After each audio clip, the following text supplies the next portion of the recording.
Okay, so we are going to continue with the resistors in series and in parallel. I did mention something about this learning module. We're gonna wrap up this learning module, I think, next week. It's gonna be relatively quick. The reason for this is that you guys are going to have a next course next semester that's called Industrial Electronics.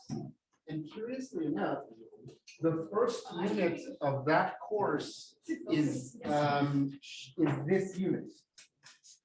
Why is that redundancy? Because well, an electricity and magnetism course usually has an electrical circuits. But in the case of you guys, in the case of the cybernetic electronics engineers and mechatronics engineers, there are courses after that go deeper into the subject. So it's really not necessary for us to go really deep in this learning module, because we're going to go deeper in that learning module next semester in industrial electronics. Well, I'm assuming I'm going to be the teacher for that course. I'm not sure about that, but regardless, in that course we're going to go deeper into it. So the idea, I need you guys to get the fundamentals really understood. So when you get to the industrial electronics course, you kind of get the ground running. And so what we saw up to this point, we saw resistors in series and resistors in parallel, similar to how we saw or how we work capacitors in series and capacitors in parallel. And so we know that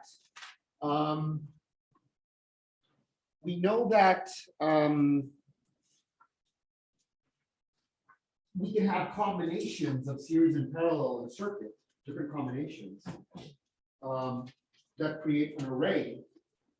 And we can use the properties of series and parallel that we know separately. We can combine these when we have an array that has different combinations. So the concept that we had seen previously about the total capacitance, for example, we've already mentioned that here we have the concept of total or equivalent resistance. By the way, in some examples, I might use the term total or I might use the term equivalent. It's the same thing. Okay, so we talk about equivalent resistance or total resistance. And the other rules are also going to apply, the ones that we talked about. In series, the current is going to be the same and the voltage is distributed. Voltage is always distributed in series. And in parallel, voltage is going to be the same and the current is going to be distributed. So let's see how we can apply this.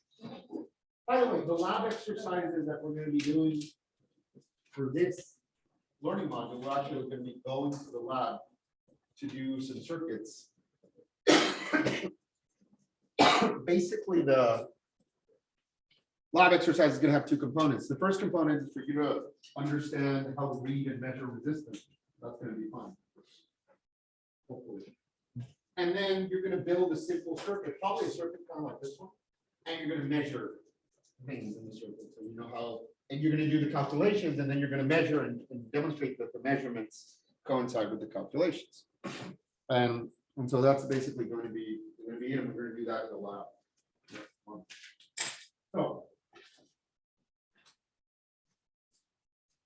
So now we have this circuit. We've got 4 resistors there, and we've got a power supply. We want to find the equivalent resistance, and we want to find the current, voltages, and power across all the resistors. This is very similar to the problems you did with capacitance, where you had an array of capacitors and you had to find everything in the whole circuit. This is very similar, but now it's with resistors. Actually, the procedure is exactly the same. The same procedures you followed for the exercises you did in last homework task for capacitance, the procedure is the same. Just remember that the series and parallel equivalents are flipped for resistance instead of the other way around. Okay, I'm going to give you a minute to copy the problem or take a picture or whatever, and then we're going to start solving it.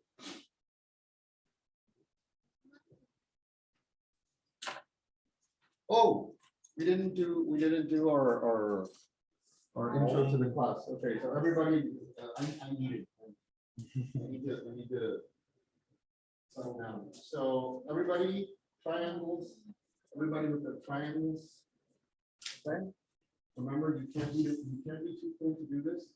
And it's just a month and a few days before we can check it. So and we need to get everything out, so make it loud. Make the other people in the other classroom say what is happening in this classroom. So 1, 2, 3, everything out. Everything is okay. Ohm's law. Remember Ohm's law. Okay.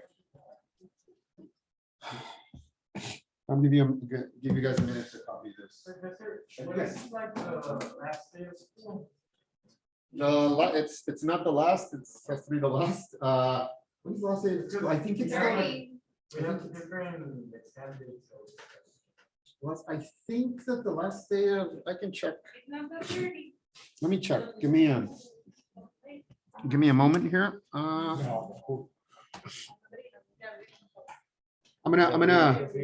gonna mute this and I'm gonna put it back on in a moment. Okay. I'll put it back on and have you guys an opportunity to.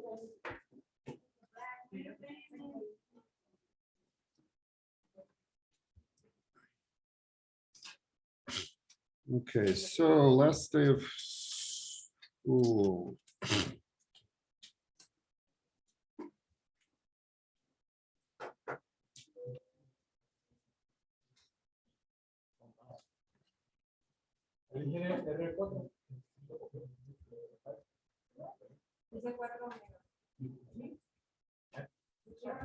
No, R4, no le alcancé a copiar. 4 ohms.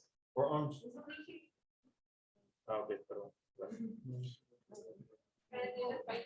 Okay, it's the 27th of May. 27th of May is the last day of class. And we're not gonna have exams after that. Yeah, it's about, I think from there, it's, so the 27th is the last day of classes.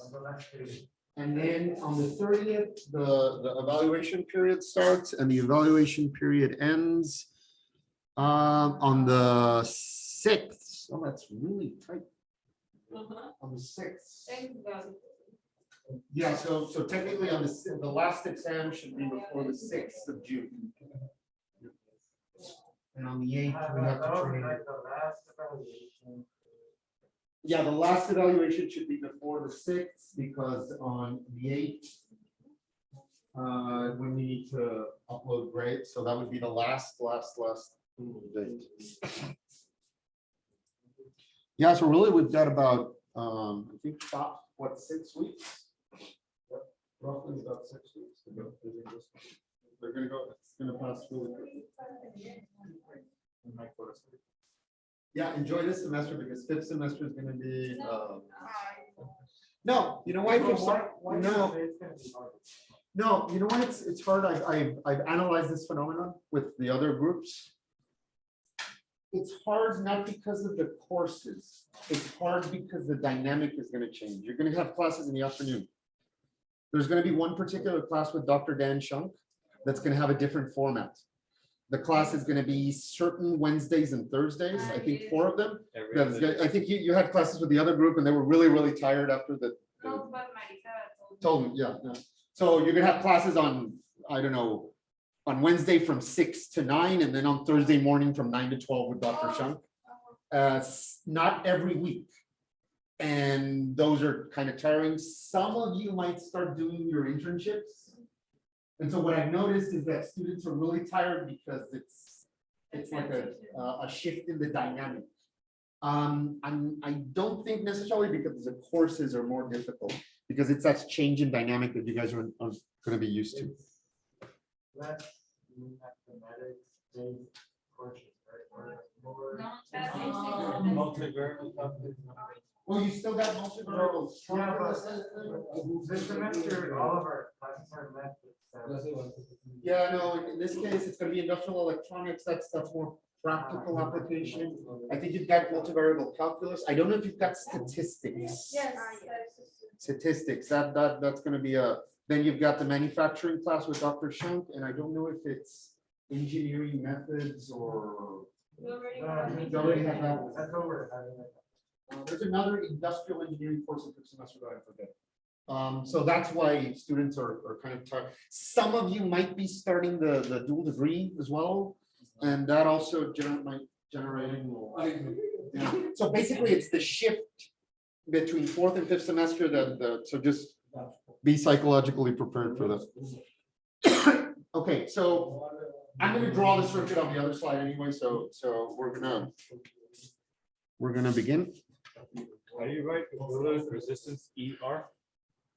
RE or RT, however you want to. That's the big R, then the small. Underscore T or E, however you want to identify. Okay, so I'm going to jump over here to the whiteboard.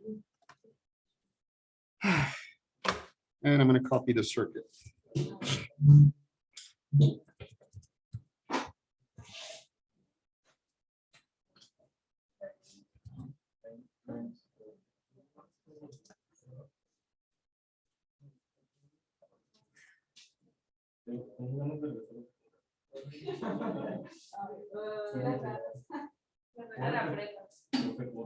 No, la prepa no.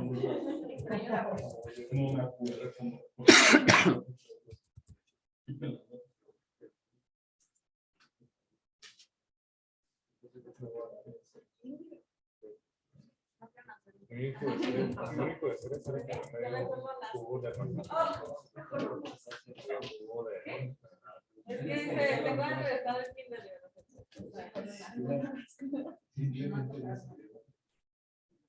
Es que imagínate.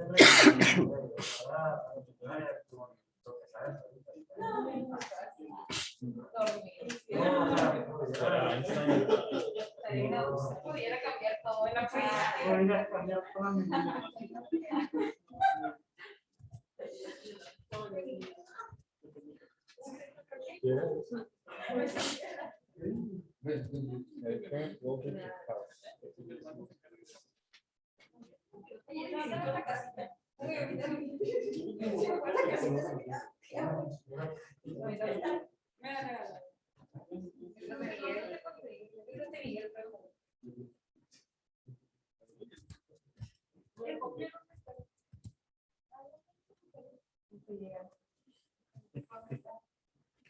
Okay.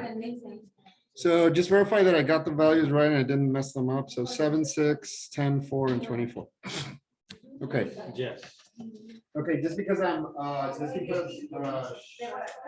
very meticulous, but one thing about what you're saying is that, yeah, it would be in each stage you have in your lives, you think that's the most hardest stage. If I had $1 for each student when they graduate, after the first year, suddenly they come visit. Oh, why are you here? Oh, I just kind of miss being in the campus. I missed school. And then you get into a master's. I want to study a master's. Why? Because suddenly work is different and you miss the times being here. The same time you're saying, I miss being in high school. But when you were in high school, maybe you were missing being in secondary school. And in the end, all of us want to be in kindergarten. We want to be in kindergarten with the information we know now. We would be so cool. We would be like blowing people's minds.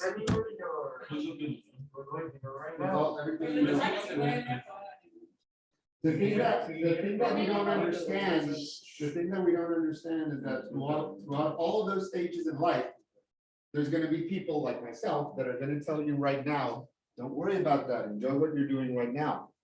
And you're not going to pay attention to that. You're not going to understand that right now. But when you're older, you're going to want to go back to your younger self and say, get a haircut. Don't do that. Get a haircut. Stop dressing that way. Focus on school. Don't get so worried and chill. Okay. But right now, there's a bunch of people that are going to be telling you that, and you're not going to pay attention because you're focused on the moment right now. So the only thing I can tell you is, enjoy these moments because they're gonna be changing. Okay. Right now, you're in fourth semester and you're really stressed. The moment you guys start taking classes in the afternoon, you're gonna you're gonna be missing taking classes in the morning and meeting in the morning and all that. So just keep that in mind. I'm telling you this, and I know that you're not gonna understand it. It's like gonna go through one ear and the other. But many, many years in the future, you're gonna say, oh, yeah, I remember he said that and he was right. But right now, you're not gonna understand it. Okay, but in the future, you will. Okay. Believe me. Okay, so let's start off with these problems. It's going to be the same way we address the other ones. We just need to identify the types of connections and start reducing the circuit as we go along. So we're gonna do the same procedure we did. Bless you. We did previously. You can start wherever you want, like with the parallel or with the series, or how do you know? The answer to that question, yes, you can start wherever you want. One recommendation is that if I give you a circuit like this, there's a power supply here. Okay, there's a power supply. So if we're trying to reduce the circuit, the power supply should be the last thing that's left standing. So a tip is that we should begin on the other side. Okay, and try to begin where you clearly identify if something is in series and in parallel. Okay, so for example, over there, what can we clearly identify if it's in series or in parallel? 2 and 4. 2 and 4 are in series. Remember that in series is if I go from one point to the other, there's nothing in the middle between these two. Okay. If I go from R2 to R4, there's nothing in the middle. That's a series connection. Okay. So that would be the first one we identify. We're going to start marking them here like we did the last exercises. So these two are in series. Professor, why can't we put R3 in the series? R3. Okay, that's a good question. Because and actually, if it helps, actually do what I'm going to do right now. Let's go from here. I'm tracing a path. So I'm going through R4. And then I'm going through R2. And what happens when I get to this point? How many connections do I have there? 2. So I can go here or I can go here. The path is interrupted. Okay, so if the path is interrupted, that means that whatever is afterwards is not in series. The path has to not be interrupted. Professor, I have another question. Yes. Why you can consider R3 and R4 as parallel? Oh, let's take that example. That's a good question. For things to be in parallel, remember it's like the hands. You're holding hands with somebody else. Your left hand or your right hand is holding their left hand, and your right hand is holding their right is holding their left. You're like this. Okay. There's nothing in the middle of you. So for R4 and R3 to be in parallel, they would need to be holding each other. And what's in the middle of R3 and R4? R2. So that's why it's not in parallel. Okay. So in parallel, they have to be like this. Okay.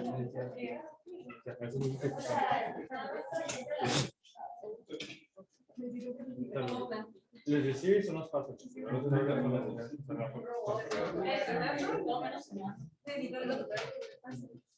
O sea, ahora los series aquí se suman. Hacer uno arriba del y luego todo alrededor. Es lo mismo, pero al revés. Aquí ya es todo. Sí, y también sí, esto. En vez de echar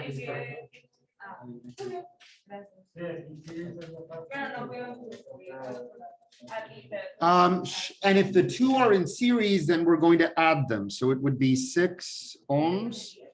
Well, R2 plus R4.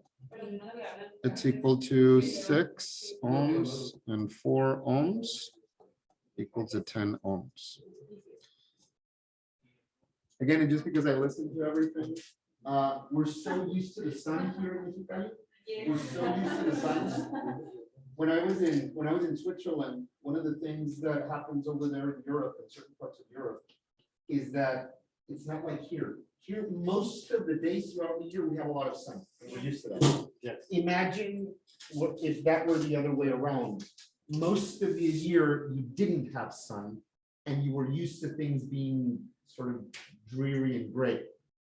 The people over there, my friend in Switzerland said, when I was there, I was in the summer.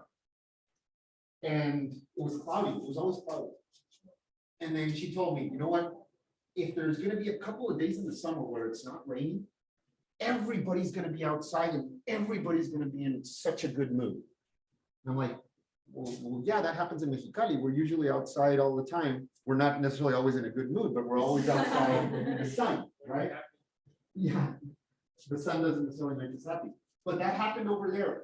A few days in the summer, imagine being in the summer and most of the days in the summer it's raining. That's not something we're used to. And suddenly there's a couple of days with sun. Everybody was outside, they were camping, they were so happy. And one thing that I'm never going to forget when I went to Germany is that when I was in Berlin, a rule that I have when I travel is that there's a typical tourist places where you can travel. You're gonna go to Berlin, you're gonna go see the Great Wall, you're gonna see the Brandenburg Tor, you're gonna see the Reichstag, you're gonna see the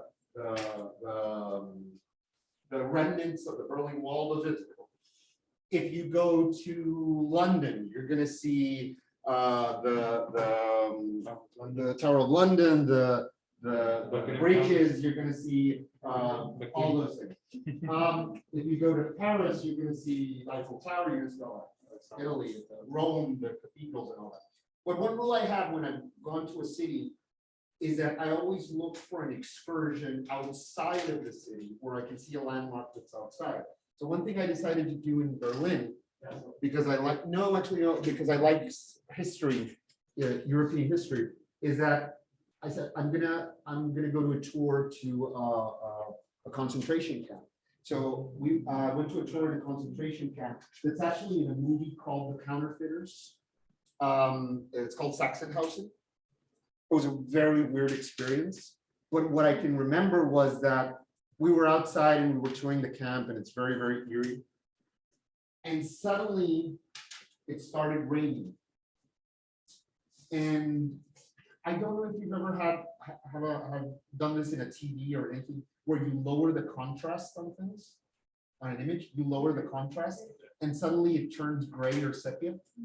That's literally what happens everywhere when it started raining. Everything, instead of having colors, everything looked like you put it to a sepia or a black and white filter. It was a very eerie feeling. And I remember that as well because after the trip, I was like, oh, I need to eat. And it was raining and all that. I need to eat something. And I love steaks. And I Googled where the closest Hard Rock Cafe was. That's why I saw your shirt. And I went to the Berlin Hard Rock Cafe and got paid and everything and had this huge steak. But we're so used to the sun that if you get to live in a place, if any of you have an opportunity, I hope you do, to do an internship, not an internship, an exchange program, and you get to go to other places in the world, you're gonna have that experience. Over here, we're not used to green as well. It's a desert, it's a lot of desert.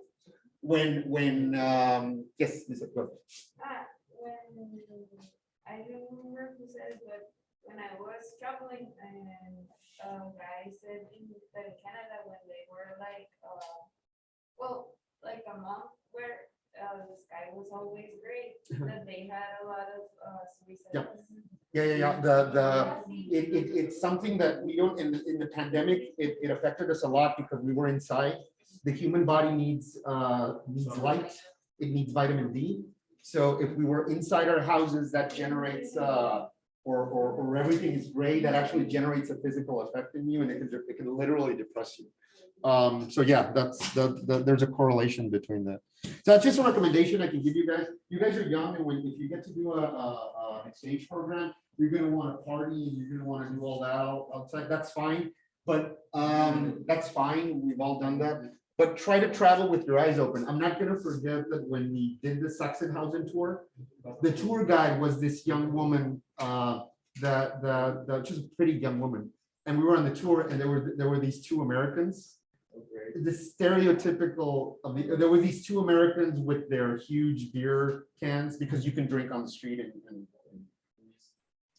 they were like, we're gonna go on the trip, and they were hitting on the tour guide. And it was really, really embarrassing. And at some point in the middle of the tour, they disappeared. I don't know how much they paid for the tour, but they disappeared and they didn't take advantage of that. So don't be that kind of tourist, okay? And one last tip, if you go abroad, take a few or learn where you can buy avocados. And if you make some guacamole for people that are not from around here, you are going to be a deity. They're going to, and you just need, that the simplest way to make guacamole is you just need the guacamole, some salt and lemon. They don't understand that. They don't understand that. And if you make a good guacamole for some European people, they are going to put an altar for you guys. You can just smash it and put some salt in it. The lemon adds the twist that they don't understand. But yeah, yes. I did? The numbers? Oh, 1, 2, 3. Okay, yeah, we can. Yeah, the thing, we hadn't gone too far in the calculation, so it's not a problem. Because it was just a label. Yeah, it's 1, 2, 3, and 4. No, yeah. It's just a label. We're just going to change the labeling for 2, 4. Let's change that. Okay, let's see. It's 1,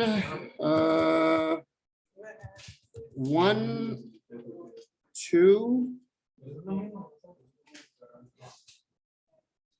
2 here.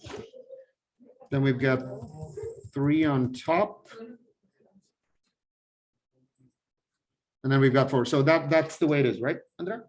Yes. That's correct. Okay, so it's going to be 1, 3. This then is going to be 3 and 4. Okay, and the calculation is still valid. 3, 4, 3, and 4. And this is still going to be the 24 volts. So now what's next? Can we identify a clear connection? That's a parallel, and this is 2.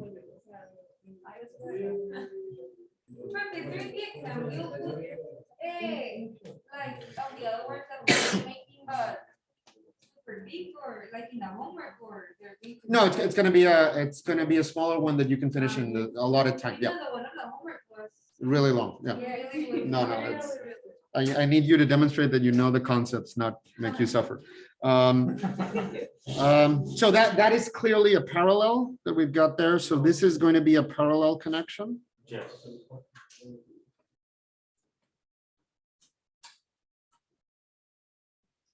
And so what's next is that we're going to have the following circuit.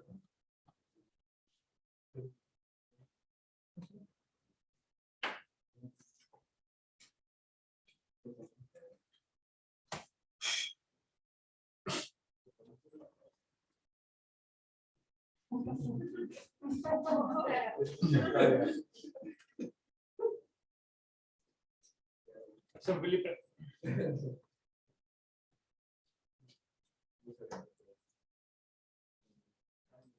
You just came out of spring break and you're planning another trip for the summer. Oh. Yes. Yeah, I agree. I cannot not agree with that.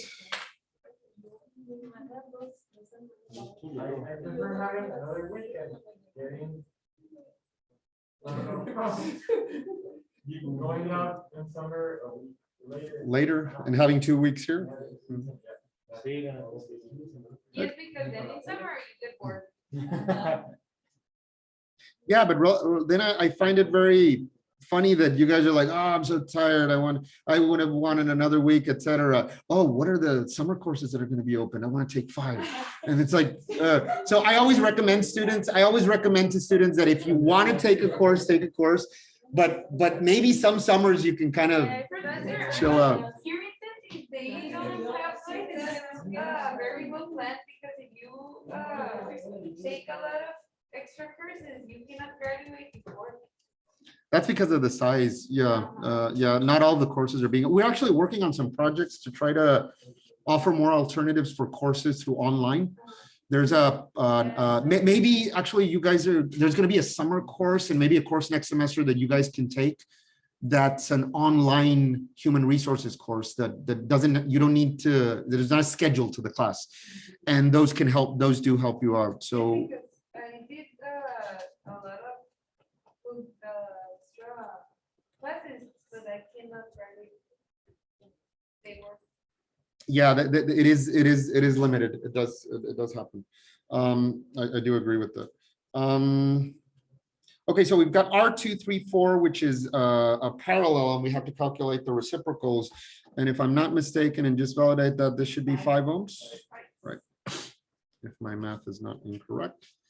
And then lastly, these two are going to be in series.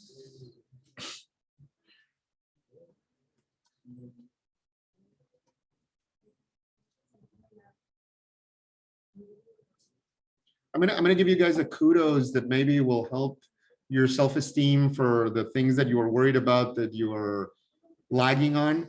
Of the 3 times or the few times I've taught these topics, you seem to be the group that has caught on quicker and easier with regards to the series and parallel stuff. I don't know if it's just because I don't know, we need to do the exam and everything, but you seem to be catching on to it quicker. Yeah, we need to verify. I think it's because we're so confused in the differential equations that we don't hear that. This is an oasis for. It is very.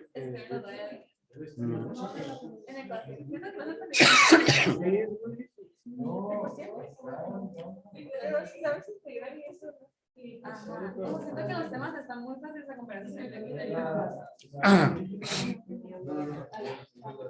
So the last thing we've got is these two in series. Yes. So we're gonna add those up because they're in series, and that's gonna be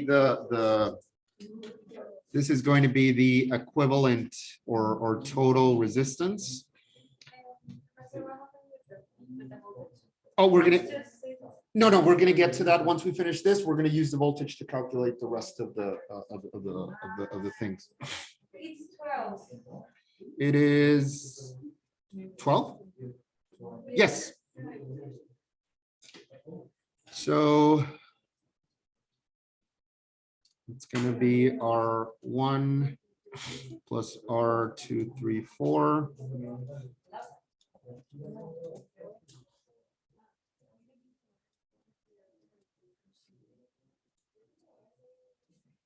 Okay.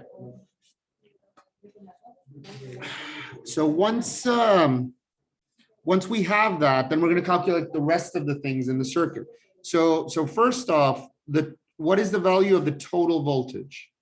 24. It's 24 volts. That is a given value. And remember that we're going to be using Ohm's law. And Ohm's law, I'm just going to write it down over here, means that, or says that voltage is equal to current times resistance, or resistance times current. And so that's the expression we're going to be using throughout. And so the circuit, and I'm going to be doing this from now on in these circuits, we didn't need to do them in the capacitance one, but just so we have the reference, the circuit is going to have a current. I'm going to draw the current going from positive to negative, and we're going to call that current I. And so that current I is going to be equal, that's going to be the total current. Professor, does it matter the direction that the arrow is pointing? That's a good question. Bless you. That's a good question. The current for this very simple example where I just have the battery and the resistor is going to go from positive to negative. We're going to see other exercises where we have more than one power supply. Okay, where there are going to be currents that are going to be interacting. For those situations, when we get to those examples, we are going to draw the current at the beginning of the analysis, how we think it's going. Okay, remember in your statics and dynamics problems where you establish forces and you say, well, I think the force is going this way, and suddenly when you did the calculations, the force was negative, that only meant that it's going the other way. The same thing is going to happen here. We're going to say, I think the current is going this way. And we're going to be doing the analysis. And suddenly the calculations are going to give us a positive current. That means that it's going this way. If the calculations give us that the current is negative, it means it's going the other way around. It doesn't apply here because we only have one power source. So we know it's going from positive to negative. But we are going to get to that other. Don't change it to the- No, we're going to continue here. So the total current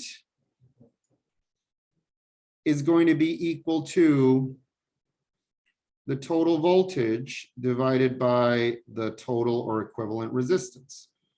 This is going to be equal to 24 volts divided by 12 ohms. This is going to Power. current. We're going to leave the power calculations till the end. Yep. Once we have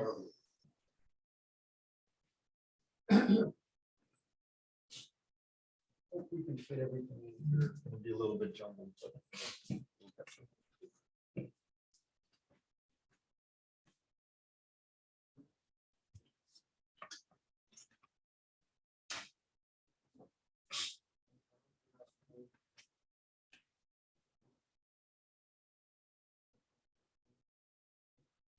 Now that total current is still going to be here when we start unpacking. And so since this resistor, the equivalent resistor, comes out of a series connection, then that means that the current for I1 is going to be the same as the current for I2, 3, 4, and it's going to be the same as the total current, which is the 2 amps that we just found. What is, if the current is the same, what's going to be different in series? The voltage. So in this case, the voltage or the voltage 1 is going to be equal to resistor 1 times current 1. Resistor 1 is 7 ohms times 2 amps. This is going to be 14 volts. And the voltage 234 is going to be equal to resistor 234 times current 234. Resistor 234 is 5 ohms. The current is 2 amps. And so it is 10 volts. And the sum of these two obviously has to give us the voltage of the power supply. So it's 10 and 14 because it's distributed. Yes. It's current 1, right? 1 and then current 2, 3, 4, and then 2. Ah, yes.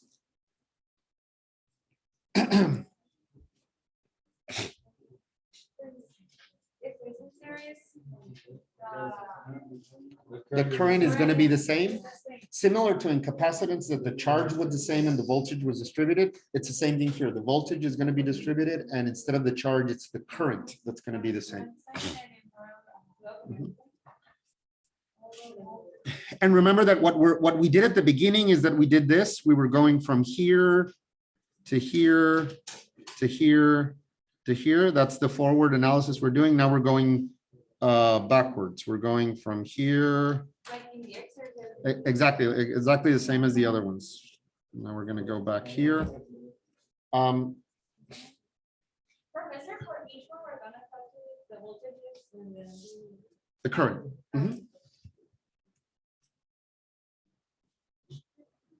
Mhm.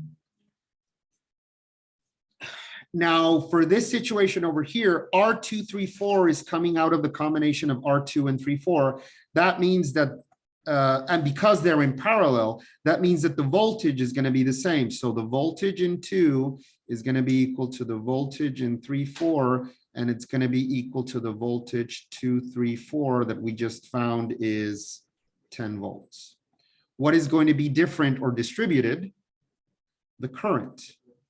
Current 2 is going to be equal to voltage 2 divided by resistor 2.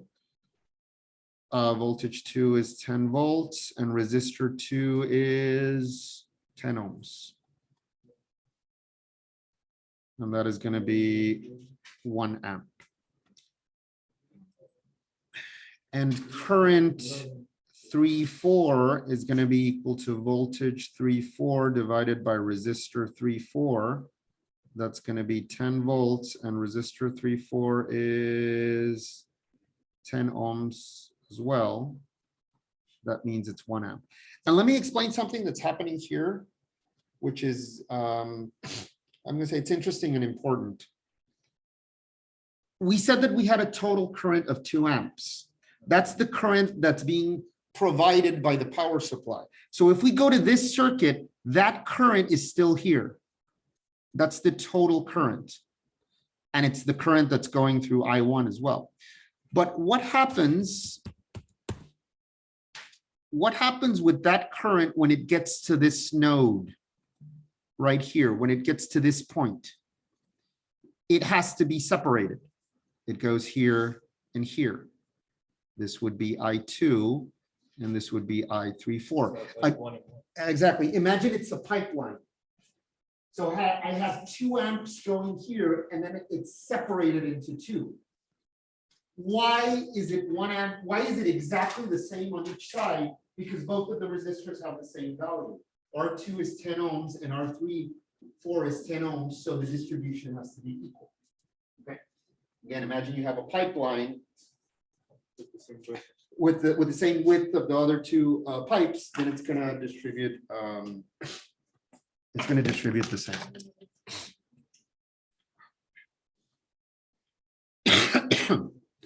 And lastly, now we're going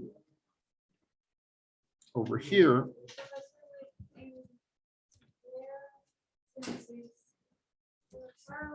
Yes.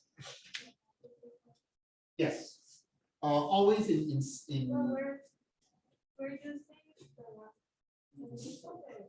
yes. So we have the voltage of 234, which is this resistor. And this resistor comes out of joining these 2. And so since this resistor comes out of joining this 2, this resistor has 10 volts. That means that when I separate them, since they're in parallel, both of them have 10 volts.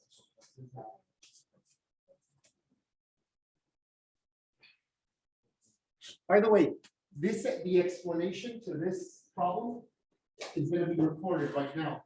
But in the PowerPoint slide and in the YouTube channel, there's a specific detailed video of this same problem that you can also watch. Okay, it's a separate video. I don't remember. Oh my God, the first semester of the pandemic, I got really weird. I recorded some videos with Harry Potter music. I recorded some videos dressed up as the Mortal Kombat characters. I don't know if this video is one of those, but some of them have some cosplay in them. So apologies for that. Yeah, I did Mortal Kombat. I did Harry Potter things with the wand. Yeah. The Wingardium Leviosa, yeah. Leviosa. Wingardium Leviosa. Okay, then we're going to go back. Now, resistors 3 and 4 come out of resistors 3 and 4 that are in series. So if they're in series, that means that the current is going to be the same. So the current in resistor 3 is going to be the same as the current in resistor 4, and is going to be the same as the current in 3,4, which we had calculated is 1 amp. What's going to be different is the voltages.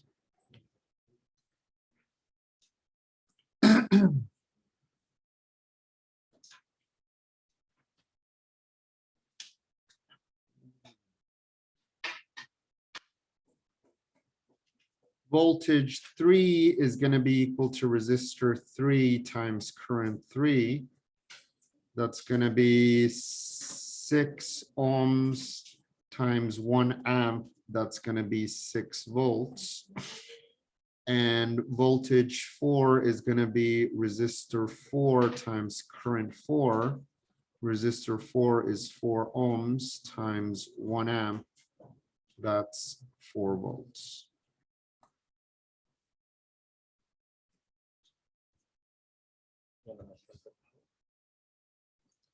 And with that, we have all of the voltages and resistors of all of the elements. What we're missing is the calculation of the power. So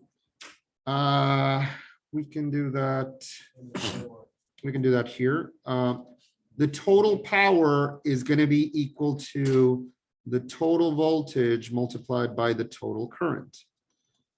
That's going to be 24 volts times the total current is 2 amps. That's going to be 48 watts.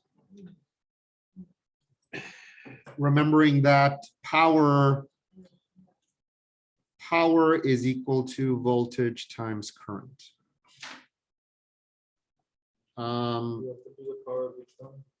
we're going to demonstrate that they have to be, the sum of those has to be the total. Voltage 1 times current 1.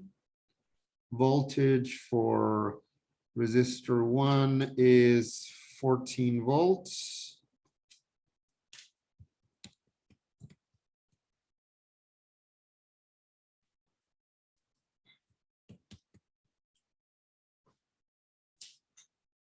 And current 1 is 2 amps. That's going to be 28 watts. Then power for 2 is going to be voltage 2 times current 2. We're going to do these on the other side. I'm going to be tight for space there. So I have never in my whole history as a professor had such colorful notes actually. V1 is 14, thank you. And I1 was 2 amps. This is going to be 28 watts. And then power for 2 is voltage 2, current 2. Voltage 2 is 10 volts. And current 2 is 1 amp. That's going to be 10 watts. Power for 3 is going to be voltage 3, current 3. That's 6 volts times 1 amp. That's 6 watts. And lastly, power for 4 is going to be voltage 4, current 4. Which is 4 volts. And current 4 is 1 amp. 4 watts. So if we add all of these up,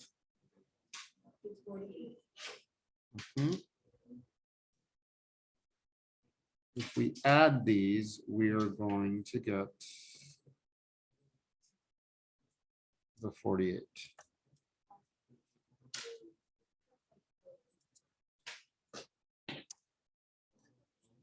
We just need to calculate it once, right? Excuse me? We need to calculate it once.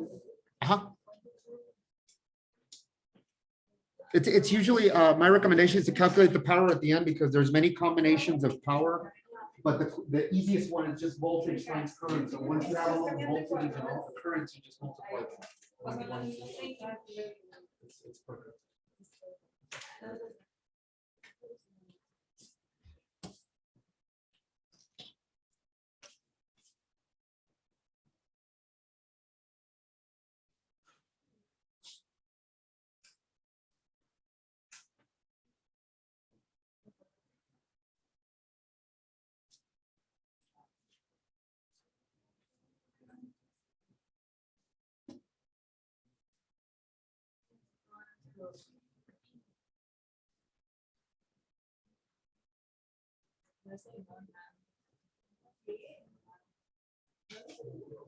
¿Y qué hiciste?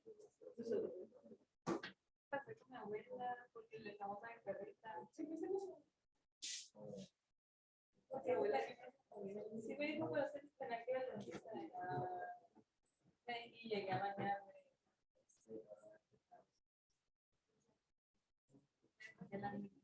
Y que la comer. No sé. Mi mamá también está muerta porque pues así que, a ver, ¿qué se viene manejando? Aterrizaron en Tijuana. Aterricé en Tijuana, pero el vuelo se retrasó. Y llegué a la 1 de la mañana. Y están así todos los vuelos, se están retrasando. De hecho, mi papá le mandaron correo. Me mandaron correo y le dijeron, te damos 5,000 pesos si quieres cambiarte de vuelo para una noche. Y yo dije, oye, pues ya tengo que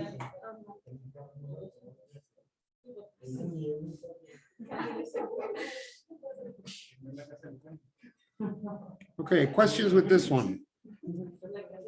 Oh, okay. Can I, are you guys still writing it down or can I erase it? Okay. No, Google Satellites. Algunas. El Lupillo sí preguntaron, pues. Cuando hay esto, También, ¿por qué? La canción. ¿Comprendido? ¿Y tú? Okay.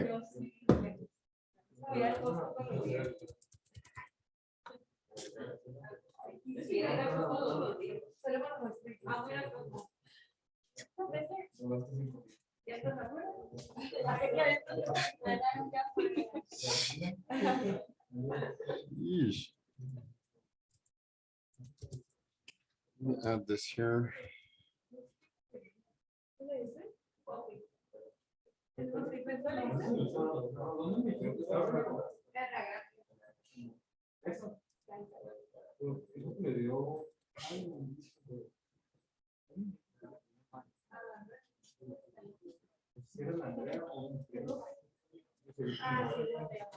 ¿Cuál? El Maracay.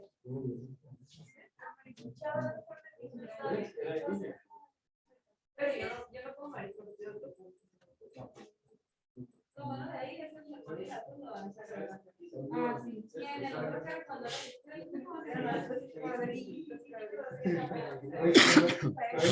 Juani, no te ríes, te metes más.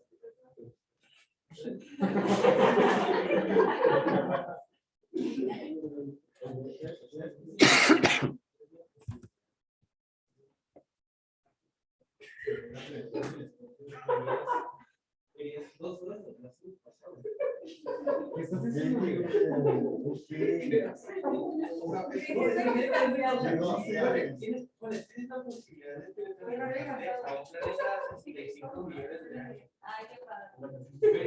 La luz que estamos viendo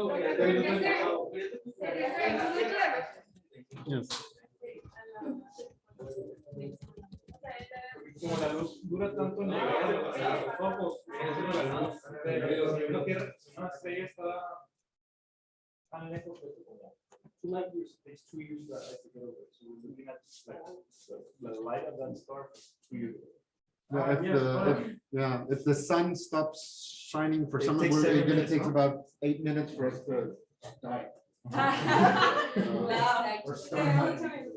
Okay, so.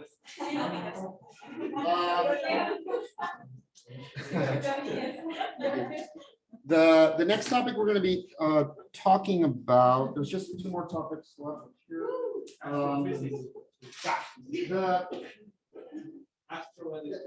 The same one we were talking about capacitors and capacitance, and we talked a little bit about what capacitors or how they were in real life. Well, resistors also have or resistances also have these physical components, which are resistors. And this is kind of the way a resistor looks in real life. Yeah, it looks kind of like a piece of candy. It's a piece of ceramic. And you notice these bars that are here. I want you to think about this as industrial engineers, because somebody came up with this, and I find it very interesting that it's a standard. But I'm always curious that production-wise, I'm curious as to how this is done, because resistors are very small. It's a very small component, kind of like this. And each resistor has these bands on them. A resistor has to have these bands on them, or at least some sort of identifier, because those bands are going to tell us the value of the resistance according to a standardized color code. Doesn't matter how white it is, just the color. Just the colors, okay, just the color. There's a standardized color code that we're gonna be talking about. And if we look at a circuit board, this is kind of the way resistors look in a circuit board. These things here,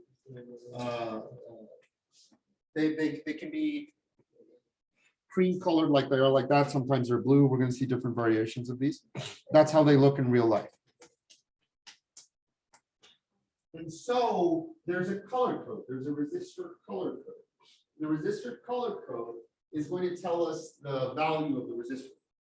That's actually the first lab exercise that you guys are going to do.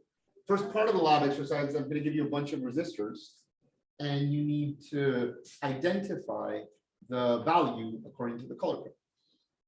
And I'm going to ask this up front. If there's, and it might seem like a joke, but it's actually not, because I've had a weird experience related to that. If anybody in this group is daltonic or cannot, has problems visualizing things, I need you guys to let me know before the lab exercise, because I've had experiences. I did this lab exercise many years ago with some cybernetic electronics students, and they were in the lab, and I gave them the resistors, and basically the purpose is like it's a bunch of resistors, and you have to. It's a bunch of resistors like this, but they're very small, and you have to look at the color code, write down the value, and then measure. That's the lab exercise. It's not really that complicated. So I'm walking around the lab, and everybody's working, and I see these two students that are like not doing anything. I'm like, I go to them, you guys okay? Do you need any help? No, we're fine. Keep walking around, everybody's doing stuff, and I notice that they're not doing anything. Okay. You seem to be struggling. Can I help you out? What's wrong? It's like things that I'm daltonic and he has an eye problem. So we understand what we need to do, but we can't do it. And actually, he had an operation afterward. He got a very serious eye problem. Couldn't see. And the other gentleman was daltonic. He couldn't identify colors. So I didn't make the teams. They got together. And they got together as a team, and they couldn't do the lab exercise, not because they couldn't understand what they were doing, because they couldn't. And you might think that's an isolated incident, right? What are the chances of having that combination in a group? The next semester, I'm teaching a class for cybernetic electronics engineers. I had a couple of daltonic students in that class as well. Okay, so the odds of that are really weird, but it can happen. So if any of you is daltonic or can't see, we'll get some. Team up with somebody who can see colors and do the other part of the exercise. The resistors are going to have this color code. I actually don't know the origin of this. This must come from the standards organization, some sort of standards organization. But this is a standard for identifying values of a resistor. It's done through a color code. Probably because if they accidentally put it the other way around and they look at the resistors, they can't see the numbers. Or the math go all the way around. Well, that is a good observation, Ignacio. If I were to write the value and it's this size, it'll probably be more difficult to read numbers than to identify the colors in the bands. And it's a good observation. You're thinking like an industrial engineer. That's a good observation. Ignacio, the numbers are going to be printed on one part. I would have to look for those numbers, and they're going to be very small. The bands are going to be all around, and they should be clearly identified. You're going to see that for some resistors, these resistors have a clear background, but the resistors I'm going to give you have a blue background, and they're going to be difficult to identify the colors. But still, it's probably going to be easier than having the number on it, and so it's a color code. I'm not sure why it's only used for resistances. So it's not used for capacitors or inductors or anything like that, but resistances do use color codes. And so the way it works is that there are resistors with many bands. The most common ones are the typicals are 4-band resistors. The first 3 bands are going to determine the value. And the 4th band is going to determine the tolerance. Okay. Now, you guys are industrial engineers and you've taken classes where this concept, you should have seen it. What is the tolerance? What do you think the tolerance means? What? No, it doesn't have to do with capacity. it has more to do with the value. So if I say that a resistor has a, so Diego, just, please. If I say it has a 5% tolerance, what do you think that means? Well, Something has a 5% tolerance with its value. if the voltage is too high, it will break. Doesn't have to do with the resistance, physical resistance. It's the error. It's basically, if I tell you it's 100 and it's a 5% tolerance, it means it could be 100 plus or minus 5% of 100. That's because in reality, the values are going to be, and this happens with any sort of material product or whatever. And you guys as industrial engineers are going to have to work with that. There's error margins, and so the tolerance is given by the fourth band. Or another way of saying it's usually given by the last band or next to last band. And the colors that are used are these that are here for the first three bands. So black is 0, brown is 1, red is 2, orange is 3, yellow is 4, green is 5. That's where I start forgetting. Yeah, blue is 6, purple is 7. Gray is 8 and white is 9. And what happens is that the first and second band are going to be the first 2 digits, and the third band is going to be a multiplier, where times 10 to the 3, 4, 5, etc. Because resistances have high values. And the last band is going to be it's not going to be any of these colors. It's going to be a metal plated color. It's going to be gold or silver. Sometimes it's can be confusing because the gold or the silver can be confused with the orange or the yellow. Usually have the type of paint is a little bit different. And that's going to be the tolerance, usually 5% or 10%. For some resistors that have a more specific or exact value, we can have 5 bands. And in the 5-band resistors, the first 3 are going to be the digits, the fourth is going to be the multiplier, and the fifth is going to be the tolerance. Yes.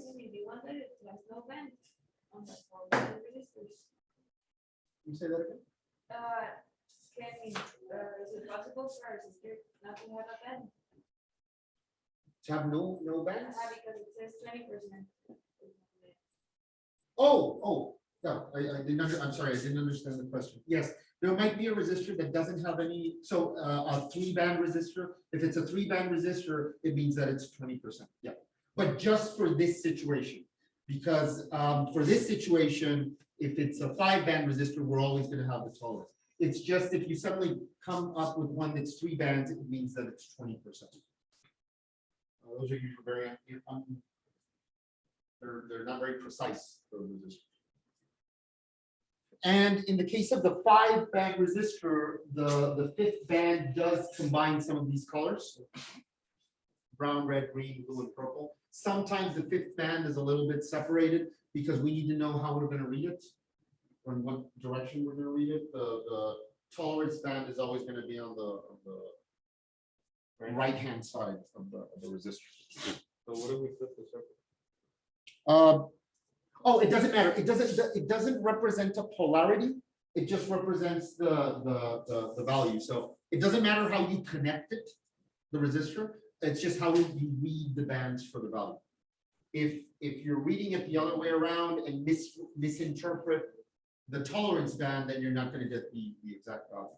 But as we're going to see, these are usually in a different color. And actually, in the image I showed you here, notice that this band here, this is the tolerance band. It's kind of, the type of paint is different. It looks metallic. Okay. Same here, here, here, here. So that's kind of the way you identify the reference. And the most common one is the 4-bar. The most common one, yeah, is the 4-band. There's actually 6-band resistors as well.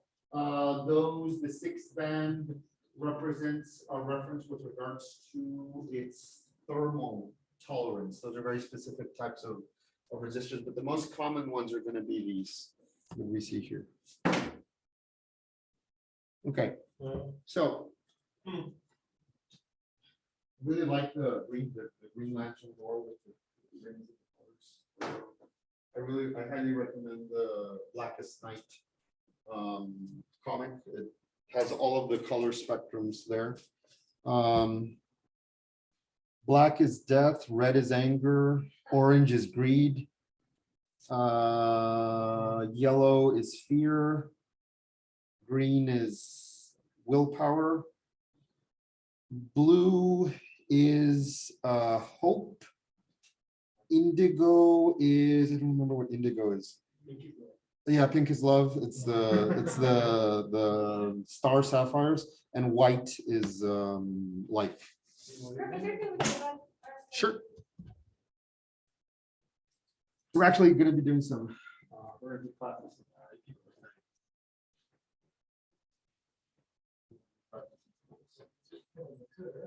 Yes.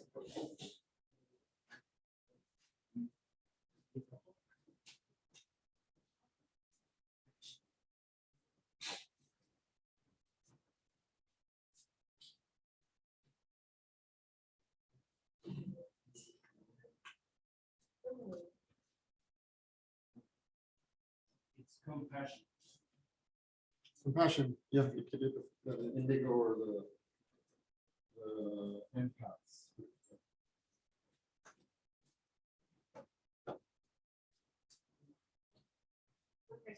Do you already have your ticket for the multiples of madness? I don't have my tickets yet. No, I need to. The thing with those things is that it's not like it was before. For my wife and I to be able to watch a movie, we need to see who's gonna be with the kids. So we need to organize around that. And one thing that we try not to, my parents and my in-laws are really great. They help out with the kids. But one thing we try not to do is to leave both of them with the same grandparents, because that is torture. That is not cool. So we need to separate them. Because they're both under 2 years old. No, Sarah is 6 years old, and she's very well behaved. But JD is, he can turn into a little devil if you let him. And so Jorge Damian. Yeah. Actually, we don't call him that. Nobody calls him that, and that's we should be blamed as parents that we have created a nickname for him, and he isn't even a year old, and that's something that's going to stay with him for the rest of his life. And we call him Bimbo. Like the bread? Like the bread. Or fluffy. No, it's not. I mean, he's chubby, of course, and that you can relate to that. But it was this thing when my wife was pregnant with Sarah, we didn't know if she was going to be a boy or a girl, and so we started saying that she was like a little bean inside my wife, and we started calling her PBB, which is pequeño berito Bembo with an E, which is kind of like a, depending if you look at it like Italian or whatever, it's kind of like a, and that stayed. Once we knew that Sarah was a girl, we stopped using it. So when my wife got pregnant with little JD and we didn't know, it's like, oh, well, now it's PBB2. It's pequeño berito Bembo. We started saying that, and Sarah listened, and she processed it differently. She's like, oh, it's pequeño berito Bimbo. And she started calling him Bimbo. And right now there's actually videos. We were filming a video. He doesn't answer to Jorge or Damien. You shout Bimbo and he turns around. So that's yeah. And so if he grows up like chubby, that's gonna totally be our fault. Totally. So it's gonna be he said the movie's gonna come out in May, right?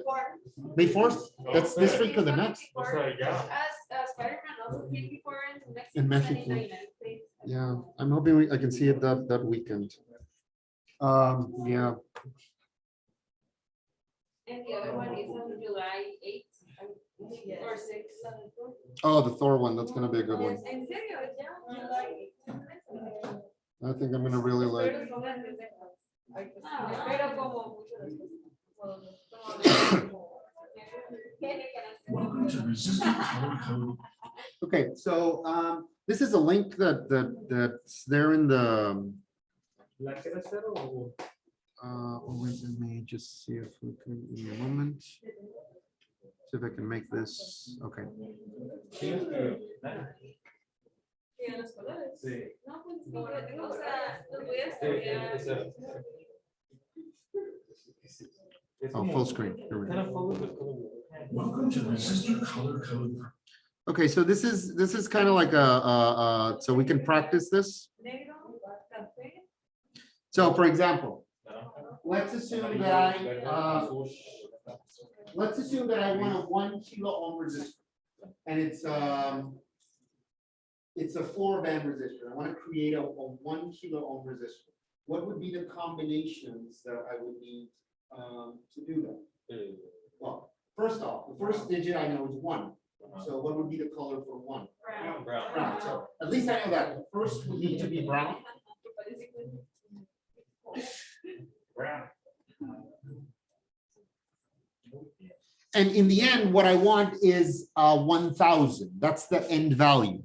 So the way this is going to work is the following. I'm going to try to explain it, writing it down here. I'm going to have the first digit, then I'm going to have the second digit, and then I'm going to multiply it by 10 elevated to the third digit. And this should give me 1,000 or 1 kilo ohm. So I already know, or I already identified that the first one is brown and it's a 1. What would the second need to be? We would need it to be black because we need a 1, 0. Okay, that's fine. So the second one should be black. And so we're going to drag a black over here. Now, right now with these two, what do we have? With these two, we have a 10, right? And with these two, we have a 10. And in the end, I want a 1,000. So what would the third digit need to be? So I multiply it by 10 elevated to that number and I get 1,000. Well, I need to multiply 10 by 100, right? How many zeros does 100 have? It has 2. So it would be red, correct. This would be the third digit. So, oh, I didn't bring the black one over. Black. To go to the next one. Professor, I have a question.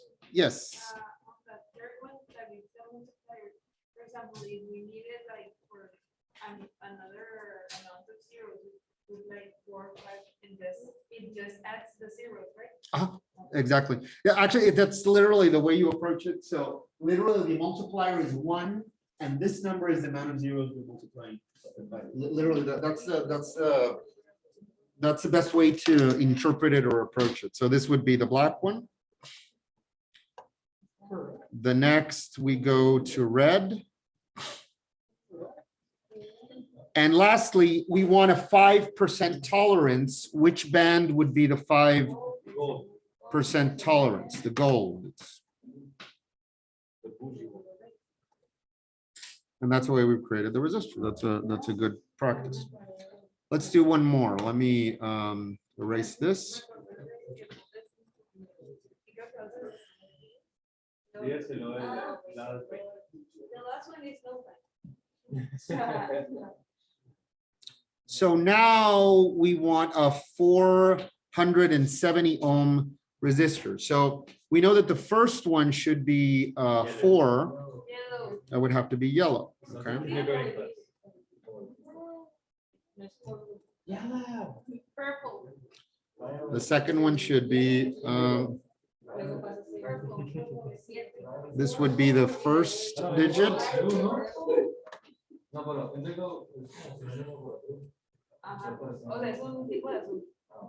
It's a variant of blue, right? Indigo. It's kind of like a purplish blue or something like that. Purple. The next one would be the purple, correct?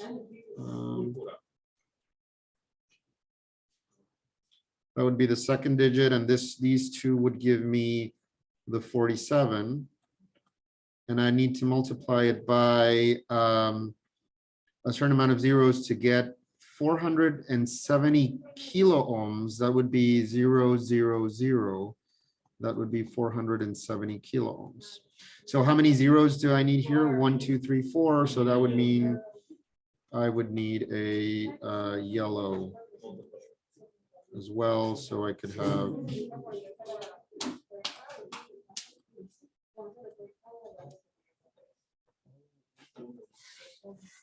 so this one is correct. Oh, we didn't. Oh no, we're not. 1, 2, 1, 0, 1, 2, 3, 4. Oh, I was the second one. I had already put the first one. Yeah. So this one is here. Correct. Then we should have the yellow. And there's no band because in this case it's 20%. Correct. Okay. Let's do one last one here.